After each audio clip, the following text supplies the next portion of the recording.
ये हमारे यूपी के मेरे सदका बादल साहब बैठे हैं चंगा आगे ये कहते सी सारे चले गए हुण आप नहीं सी प्रेजेंट अज किहड़ी वोट पई बादल साहब तो मैं कहना इन्ना घबरा गए कहते वोट पई सी बादल साहब कोई स्पीकर साहब कोई वोट पड़ी थी उस दिन बैलेट में कहीं वोट आपने फैसला किया है भी वोट नहीं डालनी क्योंकि कोरोना है पर्चियों से आगे कोई प्रॉब्लम आएगी कोई वोट नहीं डलेगी।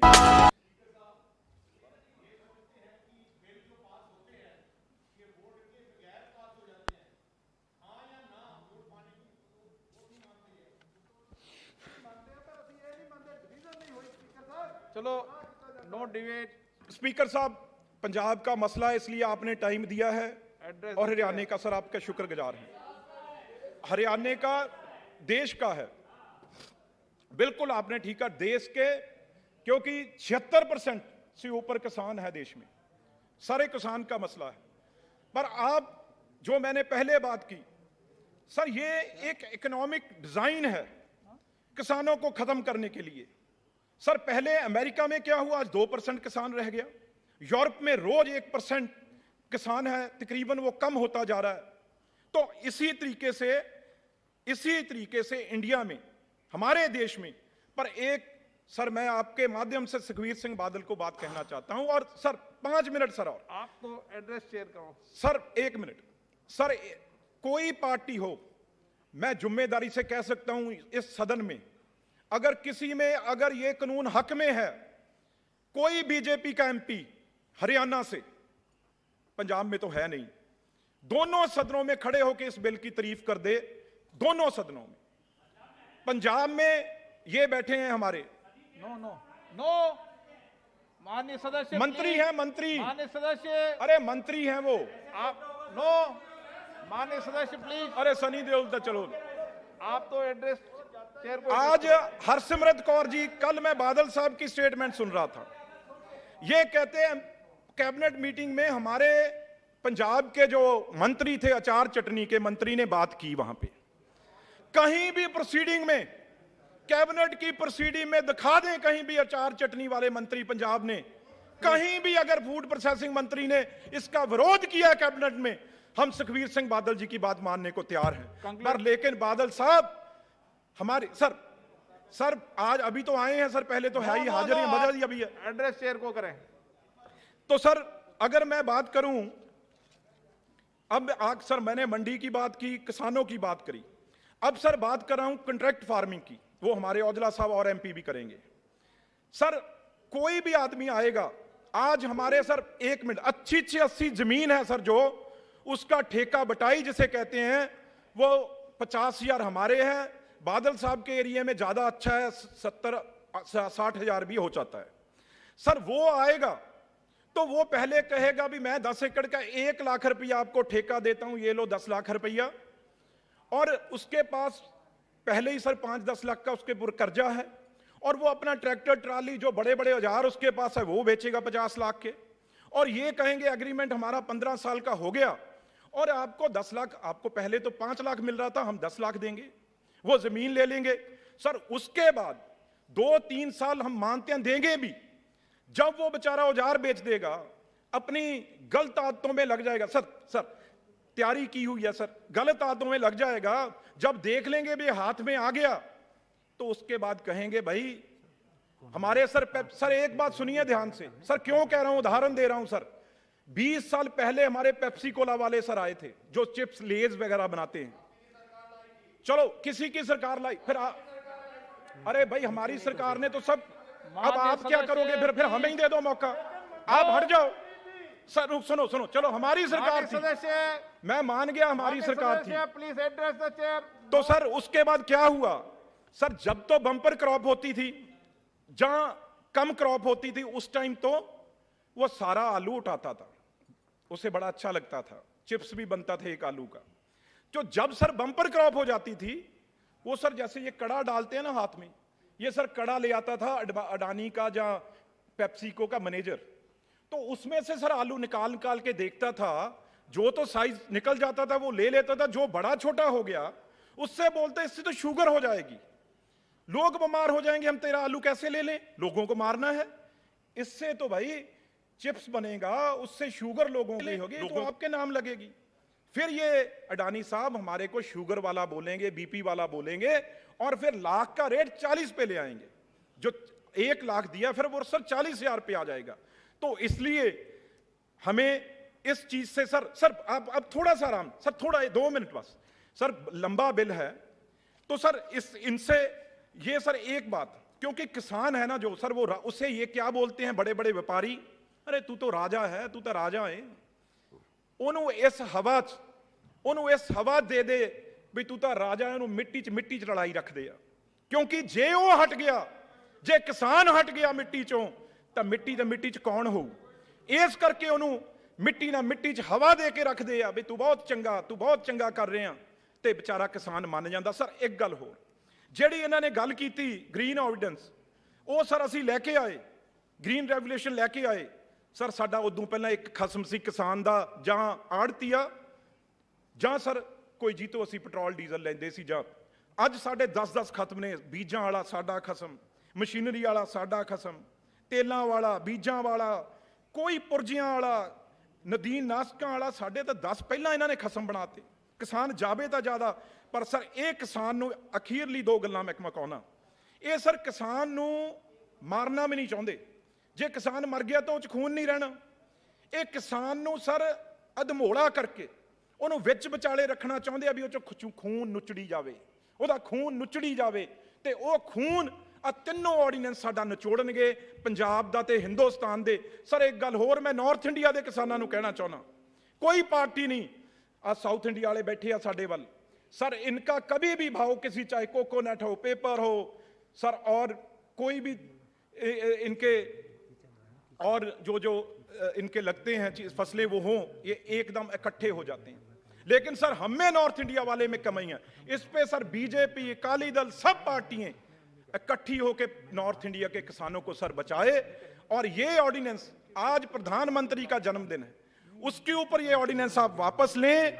और सुखबीर सिंह बादल, आप अगर तो जाना चाहते हैं पंजाब में वापस, तब बीबी हरसिमरत कौर दा अस्तीफा इत्थे दो, नहीं पंजाब ने ਤੁਹਾਨੂੰ ਵੰਡ ਨਹੀਂ ਦੇਣਾ। ਜਿਸ ਪੰਜਾਬ ਤੋਂ ਤੁਸੀਂ ਰਾਜ ਕੀਤਾ 5 ਵਾਰ, ਮੁੱਖ ਮੰਤਰੀ ਬਣੇ ਹੋ 5 ਵਾਰ, ਤੁਹਾਨੂੰ वंदन जी, Thank you very much, Speaker, sir. Sir, I stand with the statutory resolution. माननीय सदस्य, आप दर्शक दीर्घा में नहीं हो, आप माननीय सदस्य हो। Sir, this ordinance is promulgated under Article 1231 of the Constitution of India. Sir, we all know that an ordinance is promulgated in the case of exigencies, necessities, or in the case of extraordinary situations. And further, an ordinance is a legislation by the executive. Sir, in this case, what is the exigency and what is the urgency in promulgating the ordinance? The reason stated in the ordinance making provision, it is being stated by the government that because of the COVID-19 pandemic situation and also because of the lockdown, and the farmers are in big trouble, and that is why in order to, they are in the adverse livelihood of the farmers. That is why we are promulgating these 3 ordinances. All these 3 ordinances are being promulgated so as to protect the livelihood of the farmers.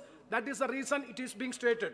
So you may kindly see this ordinance is an ordinance of contract farming. What is the justification, or what are the immediate steps to be taken to address the livelihood of farmers due to COVID-19? Because there is no justification in the promulgation of the ordinance. See, according to the government, we need a long-term resolution for farmers and agriculture as a whole. That is the statement of objects and reason, para 2 of the ordinance as well as the bill. So how this COVID-19 pandemic and a long-term solution will go together as an exigency or emergency or an extraordinary situation? Sir, from this it is very clear that the government is using the COVID pandemic situation to bulldoze agricultural sector reforms through ordinances, and thereby misusing the presidential power under Article 123(1) of the Constitution.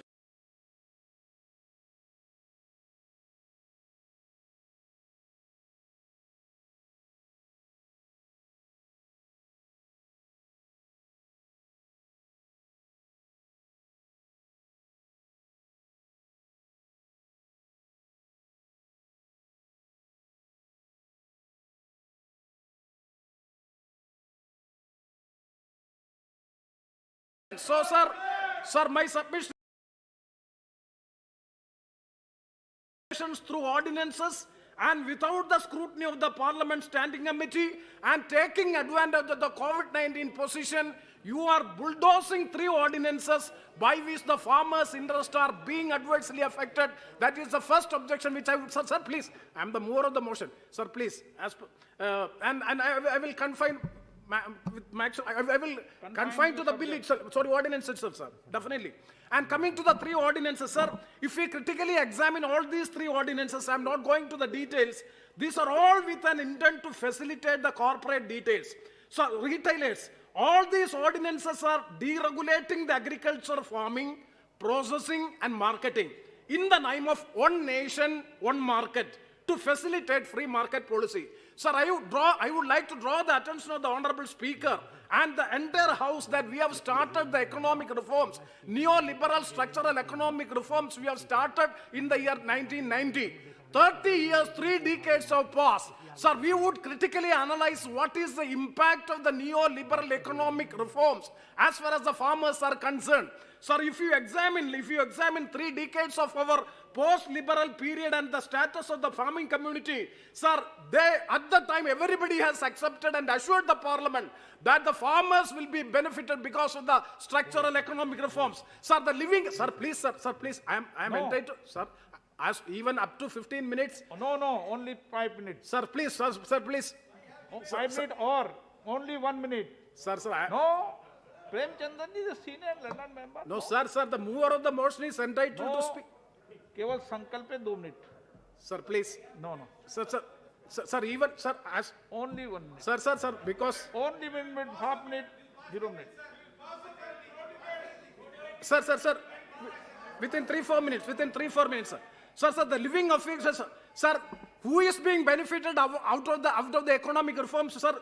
I will show the statistics. Sir, according to the National Sample Survey Organization, 48% of the farmers in India are indebted and 40% of them want to quit farming. The National Crime Record Bureau's report between 1995-2004, that is for 20 years, 3,08,798 farmers had committed suicide. Income of the farmers rose by 0.28%, whereas in other sectors, income rose by 4%. By these aggressive reforms in the agriculture sector, another disaster is going to happen to the farming community. Sir, what is the world experience also? I would like to say regarding the examples of United States of America and Europe. Sir, before 1970, that is the pre-open market policy period, farmers were getting 40% of the final retail price of the agricultural produce. So now they are only getting 15%. In Europe, 7 lakh crore is being spent for the agricultural sector. This is the situation prevailing. So suppose, sir, I urge upon the government, please think 100 times before implementing the drastic reforms in the agricultural sector. Sir, coming to the bill, sir, please 2 seconds, 2 minutes. Sir, coming to the bill can be termed as a contract farming bill. Sir, why I am opposing it regarding the bill? See, there is a farmer, there is a sponsor, then comes a third party. Suppose when it is becoming ripe, the cultivation when it becomes ripe, there are every chance of exploiting the farming community. They are not able to negotiate. They are not much powerful. Almost, sir, when you compare to Europe and America, Indian farmers are small, medium land holding, and also the land ratio and the people ratio in Western countries and India is entirely different. So my point is, India, majority of the farmers are small farmers, and the worldwide experience also, the contract farming, it is being proved to be very, very failure. In such a situation, my humble submission to the Honorable Minister and government is, all these the bills may be sent to the Standing Committee for the scrutiny. Otherwise, it will be another disaster for the farming community in India. Therefore, I oppose the bill and support the statutory resolution. With these words, I conclude. Thank you very much, sir. Shri Virendra Singh ji, माननीय वीरेंद्र सिंह जी, मस्त किसान नेता। अध्यक्ष जी, आज बहुत ही महत्वपूर्ण दिन है। इस सदन के नेता, देश के प्रधानमंत्री, यशस्वी प्रधानमंत्री नरेंद्र भाई का जन्मदिन है और उनके जन्मदिन पर ये संसद किसानों के समृद्धि के लिए, किसानों के सबल होने के लिए और देश के आत्मनिर्भर होने के लिए जो ऐतिहासिक दस्तावेज पर आज मुहर लगाएंगे, कानून बनाएंगे, ये भारत का भविष्य का इतिहास जो होगा हमारे चाल से, चरित्र से और चेहरे से लगने वाले कृषि मंत्री को हमेशा हमेशा के लिए यादगार बना देंगे। अध्यक्ष जी, चाल चरित्र किसान भी हैं वे, ये भी बोला आप, चाल चरित्र किसान नेता, खेती करते हैं तोमर साहब। अध्यक्ष जी, मैं किसान होने के नाते, सांसद होने के नाते मैं चाहता हूं कि किसान के सवाल पर सदन एकमत रहे और किसान अपनी समस्याओं का समाधान संवाद से किया करता है, पंचायत करके किया करता है। तो हम इस बड़ी पंचायत में बैठते हैं तो कोई समस्या है तो उसका समाधान क्यों नहीं कर सकते हैं? लोकतंत्र में सहमति असहमति तो होती है, लेकिन जो मैं अपने पूर्व के दो वक्ताओं की बात सुने, कांग्रेस के और आरएसपी के प्रेमचंद्रन जी के, मैं सुन रहा था, शायद इन लोगों को उस विषय में बहुत गहन जानकारी नहीं है।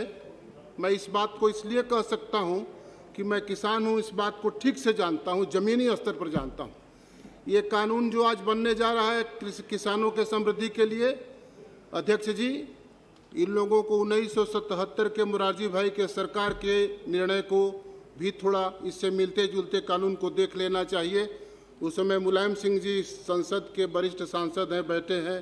हमारे रक्षा मंत्री जी उस समय उत्तर प्रदेश के असेंबली में होते थे, जानते हैं।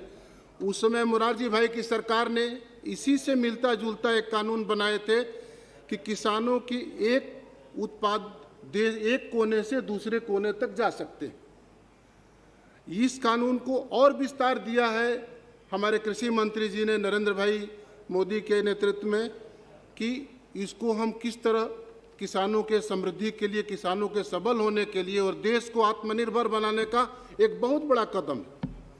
अध्यक्ष जी, हम किसानों की ताकत को यह देश बहुत दिनों से पहचानता है। इस संसद ने बहुत से आती जाती सरकारों को देखा है। आज एक सरकार हम लोगों की 2014 से चल रहे हैं।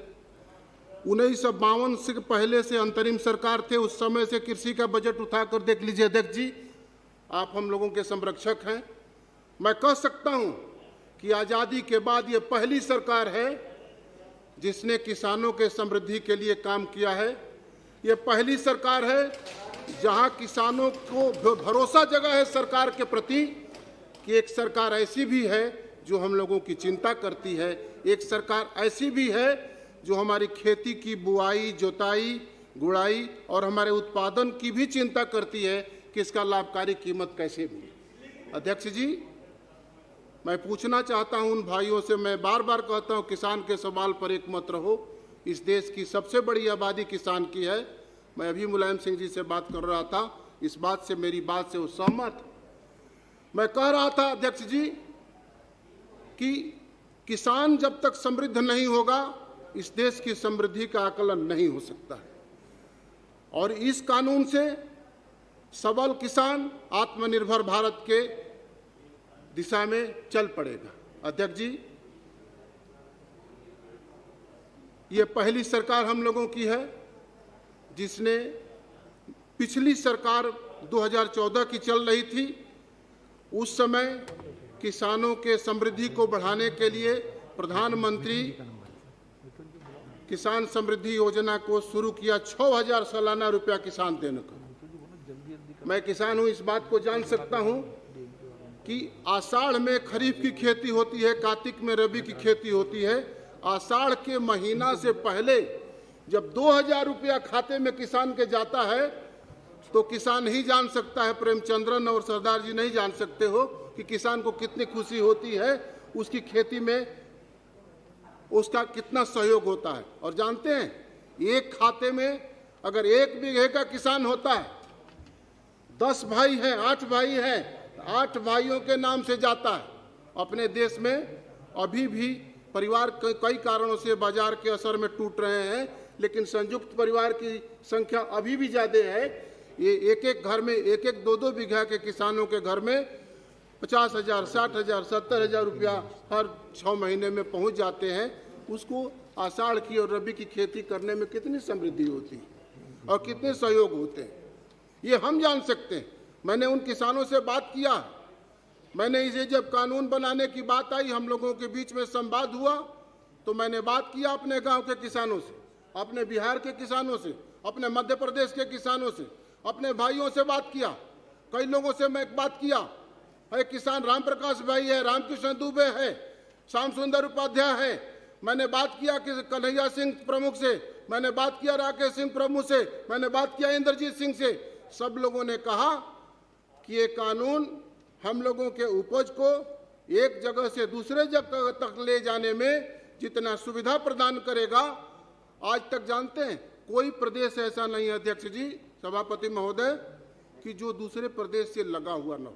हम लोगों का उत्तर प्रदेश है, एक जगह बिहार से लगा है, एक जगह छत्तीसगढ़ से लगा है, एक जगह झारखंड से लगा है, एक जगह मध्य प्रदेश से लगा है, एक जगह राजस्थान से लगा है। एक अगर पूर्वी उत्तर प्रदेश का किसान अपने चने के उत्पादन को अगर दूसरे जगह बेचना चाहता है, तो कानूनी बंधन के कारण से वो 1 क्विंटल भी गेहूं अपने घोड़ा पर, अपने बैलगाड़ी पर लाद कर, अपने ट्रैक्टर पर लेकर जाता है, तो उसके सीमा पर रोक देते हैं कि हमारे प्रदेश में आपको ले जाने की इजाजत नहीं। अगर आप जानते हैं गांव में किस किस तरह का निर्माण करते हैं लोग, कंपनियां ब्रांड करके उसको बेचते हैं। और ब्रांड करके मैं बताऊंगा अपनी बात में कि गांव में दूध पैदा करने वाला किसान कैसे अपने दूध को गोबर के उपले पर गरम करके लाल कर देता है, दही बनाता है। कृषि मंत्री जी, पूर्वी उत्तर प्रदेश में, बिहार में उस तरह की दही हमारे रक्षा मंत्री जी बड़े चाव से खाते रहे हैं और जानते हैं। हम कहते हैं, मुलायम सिंह जी भी जानते हैं, उस दही का हम मार्केटिंग क्यों नहीं कर सकते, उस दही को क्यों विदेशी कंपनियों के हम हवाले कर देंगे। और यही सपना देखा था ग्राम स्वराज का बापू मोहनदास करमचंद गांधी ने कि जब तक देश की आजादी किसानों के अंधेरे गांव में रोशनी उसकी नहीं जाएगी, तब तक इस देश का ग्राम स्वराज केवल आजाद होने के बाद देश आजाद नहीं होने पाएगा। ग्राम स्वराज का सपना साकार करने के लिए हमारे कृषि मंत्री जी ने नरेंद्र भाई मोदी के नेतृत्व में जो कानून बनाए हैं, कानून बनाने जा रहे हैं, यह ऐतिहासिक दस्तावेज है। मैं किसान होने के नाते इस बात को कह सकता हूं। यही सपना देखा था पंडित दीनदयाल उपाध्याय ने, जो हम लोगों के प्रेरक हैं, विचारों के प्रेरक। उन्होंने कहा था कि हिंदुस्तान की समृद्धि तो गांव और खेत और खलिहान के रास्ते से निकलती है, तब हिंदुस्तान समृद्ध दिखता है। इस साल शताब्दी समारोह हम लोग समापन करके आ रहे हैं। राष्ट्रीय ऋषि दत्तोपंत ठेंगड़ी के महान चिंतक, जो उस राज्यसभा के 12 साल तक प्रतिनिधित्व किए थे, उन्होंने कहा था कि आत्मनिर्भर भारत बनाने के लिए सबल किसानों को सबल बनाना चाहिए। अध्यक्ष जी, सभापति महोदय, व्यवसाय बड़ा बेरहम होता है। व्यवसाय और बाजार केवल लाभ खोजता है, लेकिन शासन के तरफ से बाजार का असर न होते हुए किसानों के समृद्धि के लिए जो कानून बनाने जा रहा है, किसानों के सबलता के लिए जो कानून बनने जा रहा है सभापति महोदय, वो बाजार के बेरहमी को दूर करने वाला कानून बनने जा रहा है। बाजार की बेरहमी उस पर असर नहीं डालेंगे। बाजार तो केवल सोचता है कि हमको कैसे लाभ मिलेगा, क्रेता तो केवल सोचता है कि हमको कैसे सस्ते में मिलेंगे। आप बताइए, कह रहे थे कि किसान को गुलाम बनाएंगे, ये हमारे अधीर रंजन जी भी कल ही से चिल्ला रहे हैं, किसान गुलाम बन जाएंगे। किसान कभी गुलाम होता है भारत का? शासन गुलाम हो जाता है, सत्ता गुलाम हो जाती है। लेकिन मैं किसान होने के नाते कह सकता हूं, किसान कभी गुलाम नहीं हो सकता। ये संसद की चाहे कितनी बड़ी ताकत हो जाए, जनतंत्र में संसद की सबसे बड़ी ताकत है, लेकिन किसान को संसद भी गुलाम नहीं बना सकते हैं। ये देश ब्रिटानिया राज देखा है, ये देश मुगलिया शासन देखा है, लेकिन शासन में कभी किसानों को यह कोशिश किया कि अपने खेत में वो गेहूं बोना चाहते हैं तो कह दे कि नहीं तुम मक्का बो। किसान जब तय करता है कि मैं मक्का बोऊंगा, आलू बोऊंगा, गेहूं बोऊंगा, तो वही बुआई करता है। जब अंग्रेजों ने, मुलायम सिंह जी हमारे स्वदेशी आंदोलन के साथी हैं, जब अंग्रेजों ने तीन कठिया कानून बनाया और नील के आंदोलन क्यों शुरू हुए? नील की खेती करने के लिए तीन कठिया कानून बनाया। रक्षा मंत्री जी इस बात को जानते हैं कि तीन कठिया कानून बनाया तो वो कहा कि 1 बीघे में 3 कट्ठा खेती नील की होगी। इसी देश के किसानों ने विद्रोह कर दिया और अंग्रेजों को बता दिया कि तुम देश का शासन गुलाम बना सकते हो, किसानों को गुलाम नहीं बना सकते हो। मैं अभी बलिया से सांसद हूं, उसके पहले भदोही से सांसद होता था। वहीं पाली के गोदाम था, हमारे भदोही के किसानों ने उसके नील के गोदाम में आग लगा दिया, 22 लोगों की कच्ची फांसी हो गई और किसानों ने देश को आजाद का रास्ता दिखा दिया। उसी आजादी के रास्ते को चंपारण में बापू मोहनदास गांधी ने समझा और नील आंदोलन शुरू किया और देश को आजाद करने का रास्ता दिखा दिया। इसलिए जो ये कहते हैं कि किसान गुलाम हो जाएगा, वो किसान की ताकत को शायद एहसास नहीं करते, किसान की, हिंदुस्तान के किसान को ताकत को जानते नहीं। हिंदुस्तान का किसान अमेरिका का किसान नहीं है। हिंदुस्तान की किसानों की कृषि जो है उसकी जीवन धारा है, वो व्यवसाय नहीं करता है, जीवन धारा उसका है।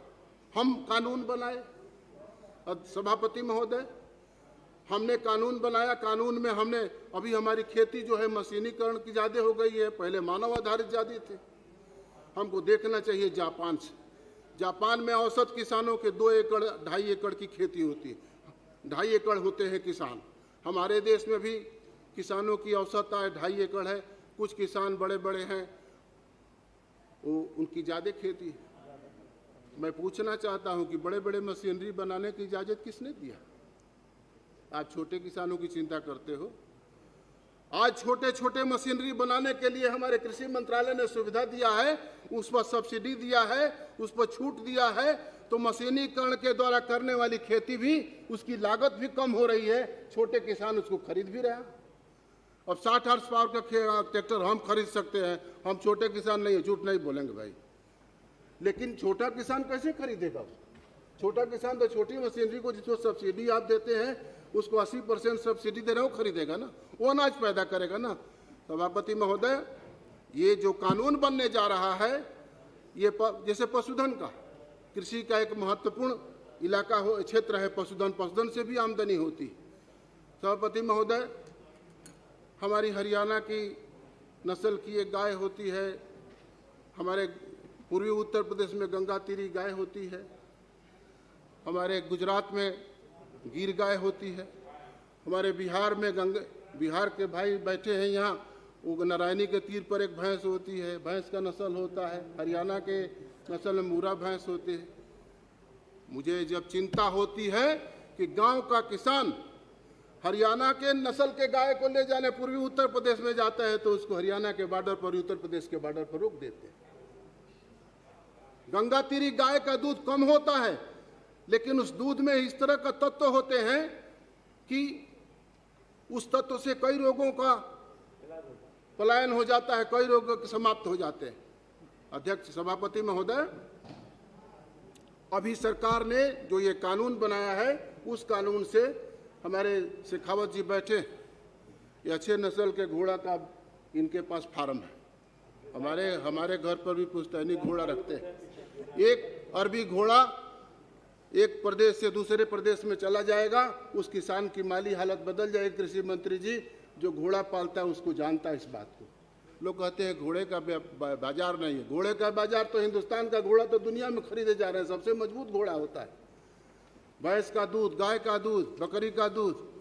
अभी भेड़ पालन के लिए हमारी सरकार ने कानून बनाया। हम जिस क्षेत्र से पहले भदोही से एमपी होते थे, कारपेट का क्षेत्र था, 10,000 करोड़ रुपए का विदेशी मुद्रा आता है। सभापति महोदय, हमारे रक्षा मंत्री जी जानते हैं कैसे कालीन बनता है? भेड़ के बाल से बनता है। भेड़ पालन करने वाले किसानों को हमारी पिछली सरकार ने जो उनको सुविधा दिया है, समृद्ध बनाया है, उनके रहने के लिए, उनके भेड़ चराने के लिए उनका आश्रय स्थल बनाया है, ये बहुत बड़ा काम है किसानों की समृद्धि के लिए। सभापति महोदय,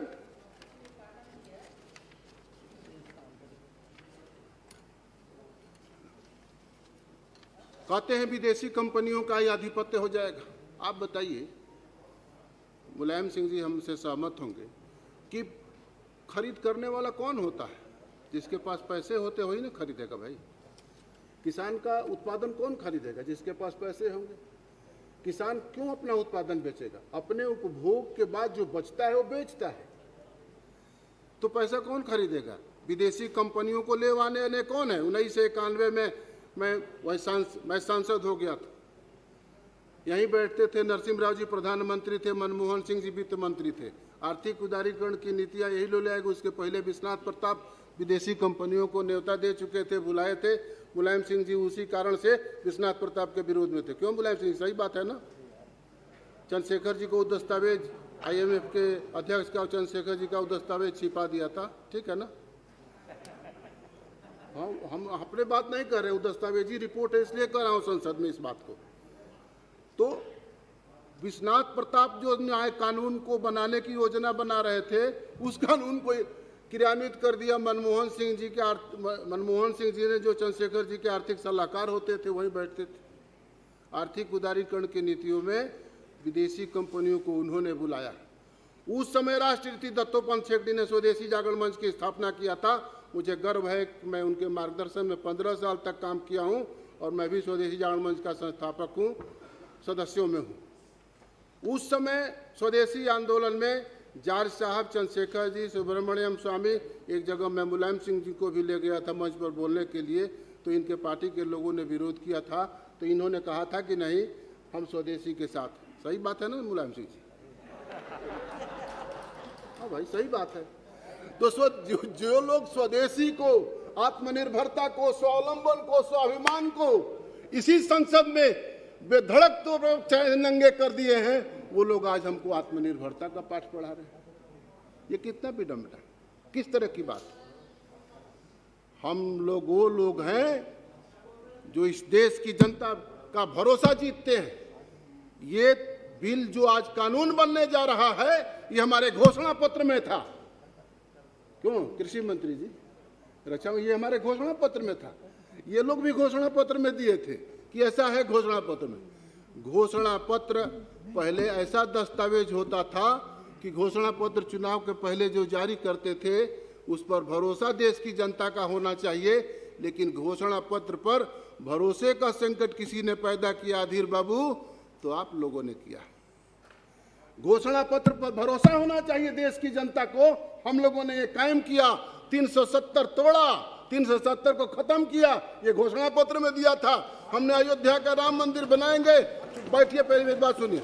हम कानून से राम मंदिर बना रहे हैं। हमने घोषणा किया था घोषणा पत्र में कि किसानों को समृद्धि के लिए, किसानों के सबलता के लिए काम करेंगे। हमने घोषणा पत्र में ये दिया था और इस घोषणा पत्र के जनादेश हमें मिले हैं, इसलिए हम इस कानून को बना रहे हैं। जनादेश का आदर करने सीखिए अधीर बाबू। जनादेश का आदर नहीं करेंगे तो आप गुस्सा करते हैं। आप गुस्सा करके जब हम लोगों का विरोध करते हैं तो हम देहाती आदमी हैं, हमको लगता है पहले कोई गंगाहीन में रारू झगड़ा कर रही है। ऐसा गुस्सा करते हैं तो हमको यही लगता है, हम लोग देहाती आदमी हैं, देहात से आते हैं, इसलिए उन चीज़ों को जानते हैं। सभापति महोदय, एक बहुत महत्वपूर्ण बातें मैं आपसे कह सकता हूँ। हमें जल संरक्षण के, ये लॉकडाउन में, कोविड के समय में जो भारत सरकार ने काम किया है, वो आज तक के इतिहास का उल्लेखनीय काम है। भारत सरकार ने काम किया है प्रधानमंत्री फसल बीमा योजना। बहुत से किसानों को जो नष्ट हो गए फसल, उनको इस योजना में लाभ मिले हैं। कुछ बाकी हैं, जो कंपनियां अगर गलती किया है उस पर कार्रवाई हमारी सरकार कर रही है।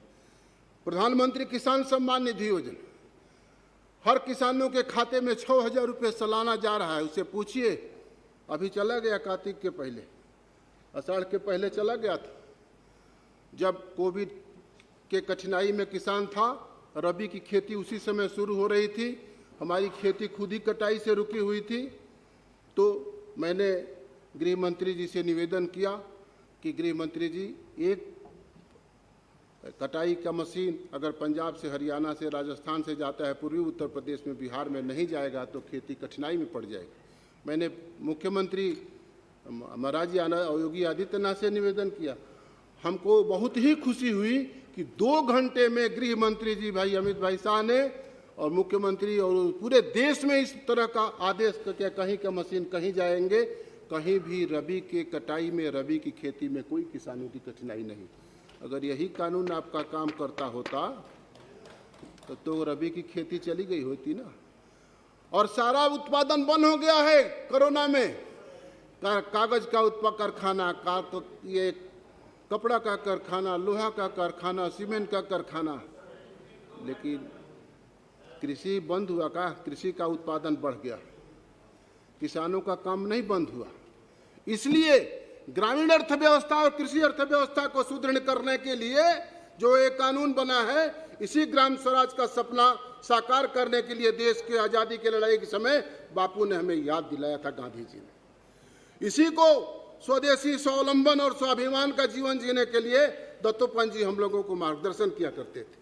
और इसी के सबल भारत, आत्मनिर्भर भारत बनाने का जो संकल्प किया है प्रधानमंत्री जी और उनके नेतृत्व में चलने वाली सरकार ने, वही पंडित दीनदयाल जी उपाध्याय ने सपना देखा था। उन्हीं के सपनों का भारत निर्माण भविष्य में होने जा रहा है। इसलिए सभापति महोदय, इस देश का किसान समृद्ध नहीं होगा, ये देश समृद्ध नहीं हो सकता है।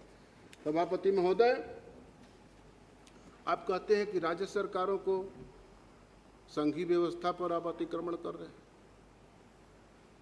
हम संघीय व्यवस्था पर अतिक्रमण नहीं कर सकते हैं, लेकिन राज्य सरकारों को भी तो अपनी संवैधानिक व्यवस्था को जाननी चाहिए। प्रधानमंत्री किसान सम्मान निधि को 6-6 हज़ार रुपये किसान को मिलते हैं।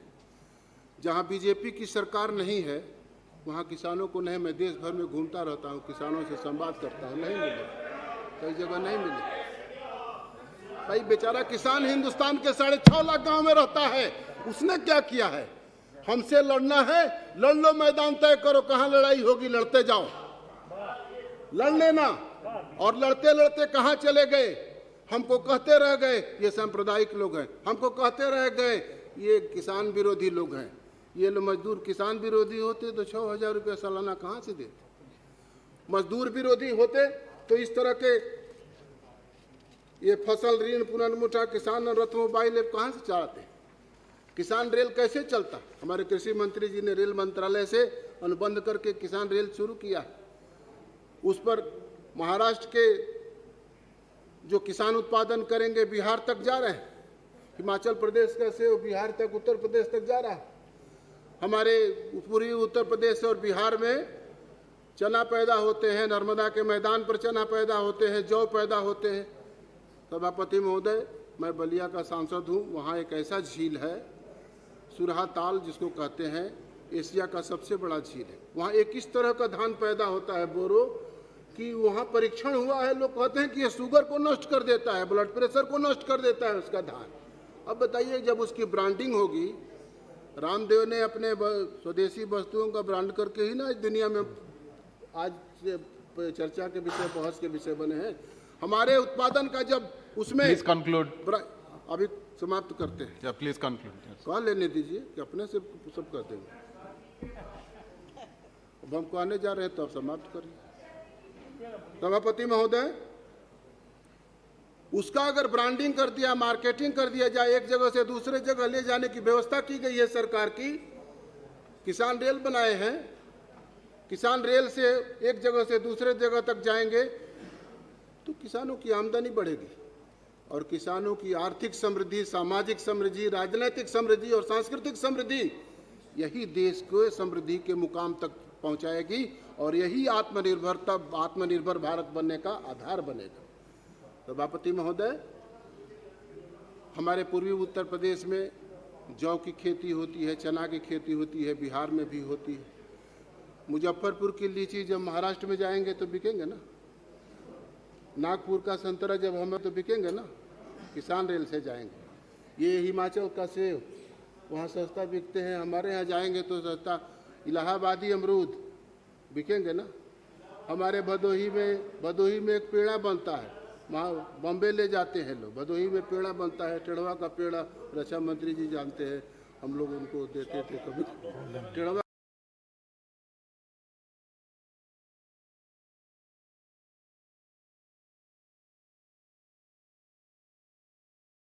का पेड़ा जाएगा, बम्बई में आपको दे देंगे। 1 मिनट में अपनी बात समाप्त करता हूँ। Thank you. तो ये सारी चीजें, पूर्वी उत्तर प्रदेश का सत्तू, बिहार का सत्तू, महाराष्ट्र में जाएगा, मध्य प्रदेश में जाएगा, बंगाल में सातू लोग खाते हैं। लोग पहले सातू खोर को, हम लोगों को सातू खोर कहते थे, पहले कहते थे ना कल्याण जी, हम लोग को पूर्वी उत्तर प्रदेश को श्री के सुंदरम कहते थे। अब मत ऐसा कहिएगा, सातू अब thank you, concluded. Thank you. जय सभापति महोदय, थैंक यू सर। आत्मनिर्भर भारत बनाने के लिए, स्वावलंबी भारत बनाने के लिए, स्वाभिमानी भारत बनाने के लिए, किसानों के समृद्धि और सबलता के लिए ये जो कानून बन रहा है, ये संसद जो ऐतिहासिक दस्तावेज पर आज मुहर लगाने जा रही है, ये भारत का इतिहास, भविष्य का इतिहास नरेंद्र भाई मोदी के नेतृत्व में चलने वाली सरकार को, कृषि मंत्री को और सभी मंत्रिमंडल के सदस्यों को याद रखेगी। मैं यही कहते हुए अपनी बात पूरा करता हूं। Thank you, sir. This reform package combines 3 laws, all introduced through the ordinance route. First, the Modi government has amended the Essential Commodities Act to remove the existing restrictions on stocking food produce. Second, it has introduced a new law that the Farmers Produce Trade and Commerce Ordinance 2020 or the FBTC Ordinance.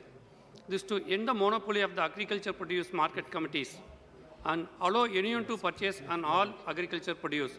Third, another law, the Farmers Agreement on Price Assurance and Farm Services Ordinance 2020 or FAPAFS has been enacted to legislate contract farming so that big businesses and companies can cultivate vast swaths of the land on contract. I am not claiming that farmers' organizations have the final word in this matter. Opposition of farmers' organization to these will be the result of the trade unionist resistance to change, knee-jerk oppositionism, or prejudice against the Modi government. I am conscious that many pro-farmer analysts whose wisdom I draw upon have endorsed these reforms. Besides, it is not clear what gives the government power to legislate upon agriculture and intrastate trade, Yeah, just a minute. which are state subject. Honorable members, please make sure that you put on your mask. We'll be putting the other people's lives on risk. So kindly put on your mask. Yeah, please, go ahead. Yes. No, you can, Mr. Sundaram, you can Besides, talk without it is the not mask. clear what gives the government the power to legislate upon agriculture and intrastate trade, which are state subject. But true, trade and commerce of foodstuff is in concurrent list. But if states have the rights to pass APMC Acts, surely they have the jurisdiction to bypass APMCs. In any case, there is not even a constitutional fig leaf that gives the central government the power to legislate on contract farming. Prima facie says the FABAFS is unconstitutional. I can anticipate the response of these objections. The honest defenders would say, you are right, this is procedurally all wrong, but it was needed. The restriction of hoarding were a legacy of the food crisis of the 1950s. We do not need these now. Barring a national food emergency, removal of these would help traders and stockists and may sometimes help crop price from falling. By the same logic, the government should have done away with the export restrictions on agriculture commodities. But the crucial piece is missing from these reforms. Similarly, giving legal sanction to contract farming would help corporates enter the agriculture sector and may increase the productivity. But it would help the farmers. For one thing, the FBPAFS ordinance has little to offer to the millions of farmers who are currently engaged in contract farming through informal agreements of TECA or BETA. Some form of registration of these tenant farmers without threatening landowners would have been a huge land reform waiting to happen. Instead, the FABAFS could lead to disruptions in this ongoing practice of contract farming. the absentee landlord would now prefer to deal with the written contracts of a company over the hassle of dealing with the local tenants. There is nothing in the ordinance to ensure that the contract agreed to by the small farmer with little bargaining power would be fair.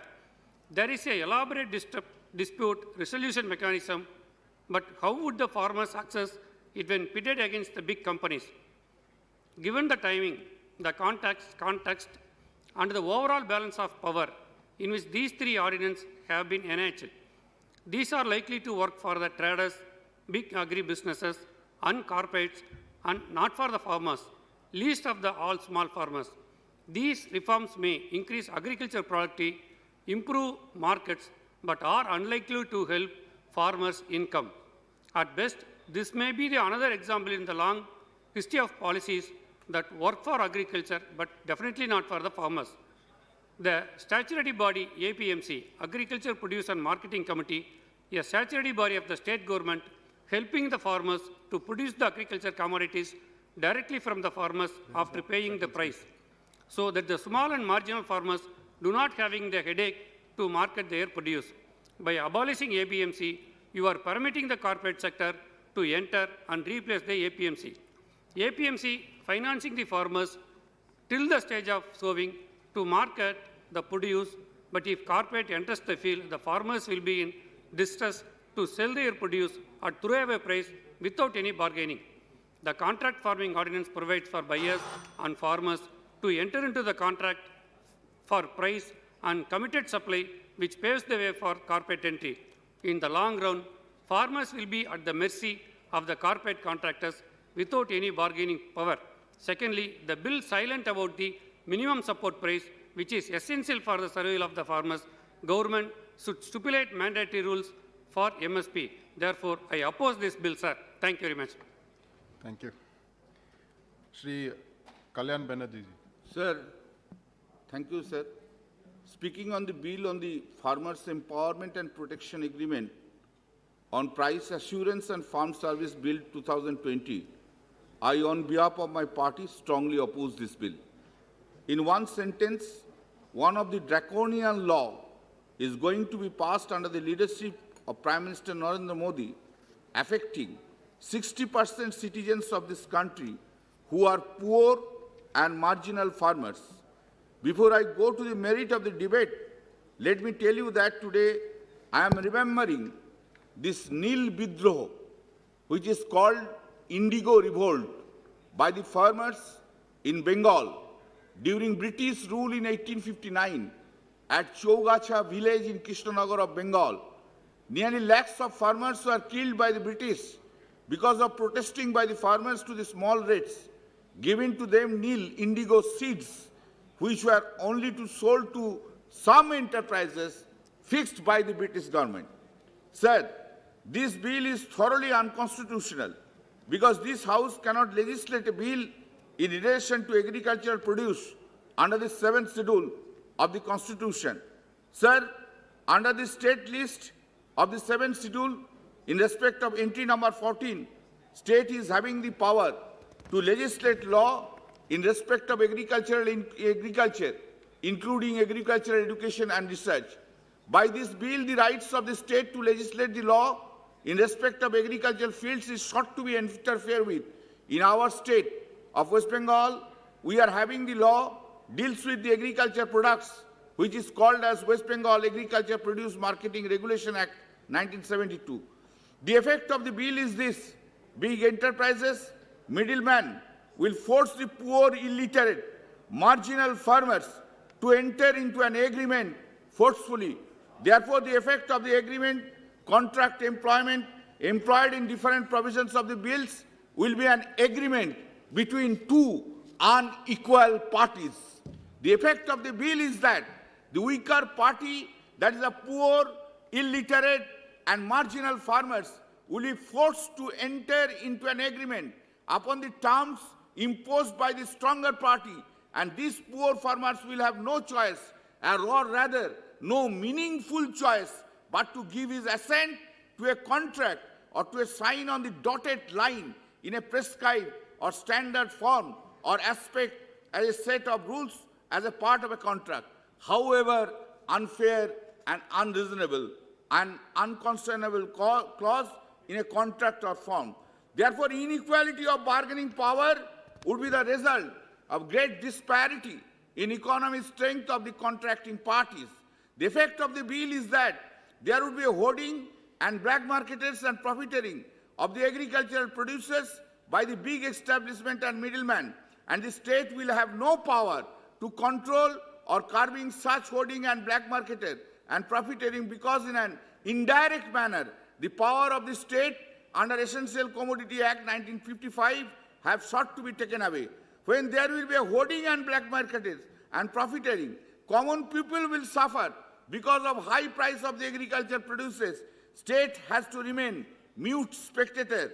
The bill is nothing but another attempt to privatize the entire agricultural industry in privatization. In other way, the entire agricultural industry, starting from crops, production is going to be sold by the central government to the private parties.